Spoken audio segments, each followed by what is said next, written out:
Corinthians 2:14-16, I am personally responsible to be a spiritual person, which But means the God. organization says that they are the mediator of it. Nobody is a mediator between me and my relationship with Jesus Christ. That's why I'll give you an example. I could find Watchtower articles that talk about that, I'm sure. Well, again, I know for sure for a fact that they said that before. This is another one that frustrated me because I know for a fact I couldn't come up with it in my head at the time, but it's the April 1st, 1979 Watchtower. It states very clearly that Jesus is the mediator for only the 144,000 and that the rest of us have to go through God's organization. And I know it's been said in other places, but that was the one when I state that I knew for a fact. That's the one I was talking about because I've seen that one myself. Anyway, continuing. no, But I can't remember what. no. Here's what you're thinking of. And let me read the first scripture. Because rather than just kind of take John 6:68 and recall it, I'll just read it. So there Peter said, because again, the nice thing about such a discussion as we're having is we each have a responsibility. And I'm not trying to convince you of a point, but here's what you almost sound like a little to me. And maybe I'm not understanding you correctly. So I'm not spending money until I define all money as being real and not counted. No, it's more like you're close, but it's like I'm not going to spend the money until I've examined everything and I'm going to spend my money wisely. That's more how I'm looking at it. And, you know, it does scare me because my whole family is part of this. Mhm. Here's what Peter said. And this is very key because I'm going to take you to another two scriptures. Simon Peter answered him, Lord, whom shall we go away to? You have sayings of everlasting life, and we have believed and come to know that you are the Holy One of God.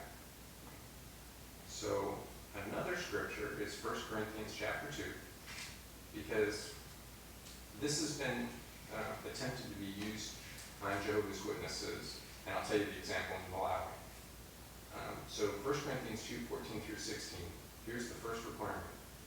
But a physical man does not receive the things of the Spirit of God, for they are foolishness to him, and he cannot get to know them because they are examined spiritually. However, the spiritual man examines indeed all things, but he himself is not examined by any man. For who has come to know the mind of Jehovah that he may instruct him? But we do have the mind of Christ. So first and foremost, I must be a spiritual person. Right. I must get to know the mind of God. Right. I don't argue that. Good. Now, here's the two. And I'm not questioning God. No, I didn't think you were. So with that said, I'll tell you that story about the sister in Malawi. The authorities said to her, everyone at Bethel, all of your Jehovah's Witnesses at your local headquarters, Bethel in Malawi, bought a political card in that particular instance. And you know the details of different political cards. It's a complex matter. So anyway, and she said, I don't care if they all did. I worship Jehovah. And for that matter, I don't care if every one of Jehovah's Witnesses in decided they were going to go do crazy stuff and the elders were leaving them. I wouldn't do it. But would she do it if she knew that the governing body had told another country that it was perfectly acceptable to do it illegally? Didn't want to go there, but you brought it up. Yeah, no, I knew you were going there. So it's not like you shocked me. Well, I'm not trying to shock you, and I'm not It's trying not to like be I haven't- confrontational. No. I really do want No, this issue resolved. That's really, these two issues are my big ones. yeah.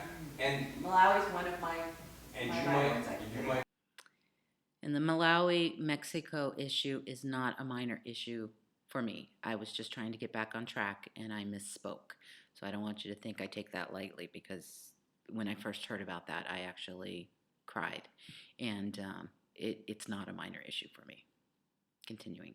feel that that's a good use of your time. And maybe you in fact have every piece of political documentation and have confirmed that it's exactly what the government of Malawi possessed as well as the government of Mexico, and you've confirmed and you've read through all of those documents in entirety.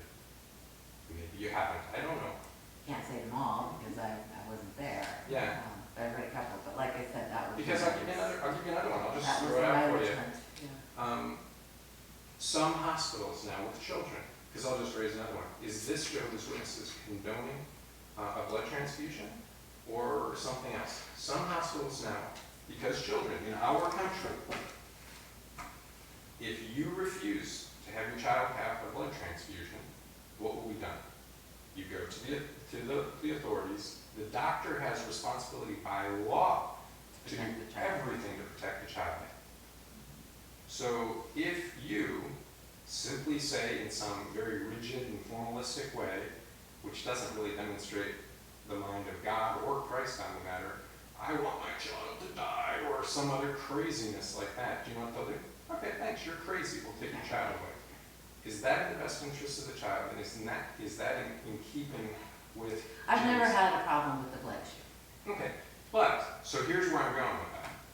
So some hospitals, and this is where the parents have to make a conscientious decision on their own. And I've been involved in situations. Nationwide Children's Hospital, Columbus, Ohio. There's a surgeon there. He's been on national television. His name is, let me think of it, Galanowitz, Mark Galanowitz. Not one of Jehovah's Witnesses, but extremely considerate of people, including Jehovah's Witnesses and their needs. So here's what Dr. Galanowitz says. You know that here at the hospital, I have to ask you to sign these forms, which say you acknowledge the fact that I, by law, must care for your child. I need you to sign these forms, but here's my absolute guarantee to you, and now over 10 years of experience in working with the man, I will not transfuse your child until I'm left with absolutely no choice. There are extremely Jehovah's Witness friendly doctors out there. And I'm never claiming that you condone a blood transfusion. And until you stop being able to provide me with that one more phone number for the doctor in Houston or China or the one more option, I'm going to consider it. Now, when the witness signs that document, if they choose, according to their conscience, to do it, in the overall perspective, are they saying that they do not appreciate God's stand on blood? You might choose to say conscientiously that is absolutely the case and they cannot do that. I might, on the other hand, say that's their relationship with God and they have the responsibility to make that choice. But, pointedly, it is their conscience and their responsibility to make that choice. And no religion and no person should tell them what to do in that situation. I just feel like we're getting off topic. Because if you want to talk about the UN thing, I told you I'm going to get you the letter. Okay. But what about child molestation policy? I have no clue what you're reading. It's from the Pay Attention to Yourself and All the Flock, when it has the policy of it. I can tell you this, that book is no longer in use or utilized. I can also tell you this, we as Jehovah's Witnesses do not in any way, shape, or form condone child abuse. I'm not saying you do. And Ow. in absolute terms, there's two things that the families in those situations should do. One, they should call the authorities, but that is absolutely their choice. On the other hand, how to handle that within the congregation is something that, for instance, if we went, think about this, the authorities and the standards for children, to protect children, because we all hold that very dearly, right? That's where my problem is, because yes, I agree, that's how children should be held. Period. Dearly. Jesus Period. loved them, Jehovah loves them, Yeah. they are cherished, And and I who is see them responsible to being care? harmed. And that's where I'm having. Well, there's two separate issues generally, and I don't know what, I'd have to go back and, Well, I gave you a copy of it. So, Okay. two separate issues. One, the legal protection of children. You know that immediately, if you And proceed, that's what it should be, yes. period, Period. and that's what it is. But that's not what I'm seeing. I'm reading court documents, I'm not reading, I can tell said, you- he said. Right. I'm reading actual court documents where, I can tell you in absolute terms, I have no clue what some it's of not the- some, it's thousands upon thousands upon thousands. Okay. I mean, I have it there, I have access I can to tell you this. 3,000 court documents, I've been able to read it, of course, 3,000. Yeah, yeah. And you know what? And that's just certificate I'm a direct representative of Jehovah's Witnesses here in the United States, and I can tell you in absolute terms, and my conscience doesn't bother me even slightly. The organization is very clear. If you had children, and you said, Ian, I think my child might have been abused, I would tell you, you have the responsibility to protect your children in absolute terms, and you should be familiar with whatever the state and areas in which you live, how to do that. But you also know, as, you know, especially rising to a circuit overseer, you've been an elder. We you've like to say traveled. decline to a certain Yeah, I know you see yourself as servants, but I'll tell you what, I made a decent living and I was able to care for myself and I didn't have people giving me a hard time and stuff. But you have access to different congregations, different elders, different people, and, you know, we've talked about this before, I have a history where I've been in groups, and each group has a different personality. That's true. And congregations are exactly the same way. And each of the elders. persons who volunteer. So you may go, you need to call the authorities, Because that's call the correct. authorities, and then we'll handle this, That's and then we'll correct. take it. Yep. But not everybody thinks that way, and not everybody's going to, you know, react that way. Mhm. There are people that are being told, this is the organizational matter, and don't say anything. Well, that is absolutely incorrect. That's not what I'm saying. Well, let me ask you this. Are all your family members what you would describe as exemplary Jehovah's Witnesses? No. And who are we to judge each other?